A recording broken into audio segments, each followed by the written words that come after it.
હવે કેનેડામાં મારી ફ્રેન્ડનું બેબી શાવર છે અને અહીંયા હું ક્યાં સાડી લેવા જઉં? મારી જોડે બધા જ વેસ્ટર્ન કપડાં છે, તો એની માટે હું કુરિયર સર્વિસ સર્ચ કરતી હતી. અને બીજું કે અત્યારે ઉનાળો ઇન્ડિયામાં ચાલી રહ્યો છે, ફ્રેશ છુંદો બની રહ્યો છે, મમ્મીના હાથનો છુંદો ખાવાની જે મજા હોય એ અહીંયા નથી હોતી, કેમ કે અહીંયા પ્રિઝર્વેટિવ મળે છે, રાઈટ? તો એની માટે મેં સ્પેશિયલ કુરિયર સર્વિસ સર્ચ કરતી હતી, તો મને મળી Atlantic international express service.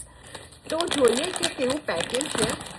Oh my God, આ મારી સાડી બહુ જ સારી રીતે ટેક કેર કરીને આવી છે. એનું જે લટકણ બી નથી તૂટ્યું, તો બહુ જ સારી રીતે એ લોકોએ પેક કરીને આવી છે. તો બીજું મને એ ડર હતો કે મેં ભૂંગળા મંગાવ્યા હતા ગાઈસ, એક બી ભૂંગળો તૂટ્યું નથી. હવે એનાથી વધારે શું જોઈએ?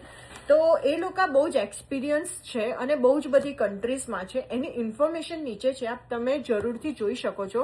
અને આ છે છુંદો. ફાઇનલી છુંદો આવી ગયો મમ્મીના હાથનો. એટલી મજા આવશે ને ખાવાની. અને જે અમદાવાદ વડોદરાથી હશે એ લોકોને તો ખબર જ છે, જગદીશની ભાખરવડી. ફાઇનલી ગાઈસ બધું જ આવી ચૂક્યું છે. તમારે બી મંગાવવું હોય તો તમે જરૂરથી મંગાવી શકો છો. અહીંયા આગળ આવીને બી મેં કોઈ ટેરિફ નથી આપ્યું ગાઈસ. હવે એનાથી વધારે શું જોઈએ? મંગાવી દો જલ્દી.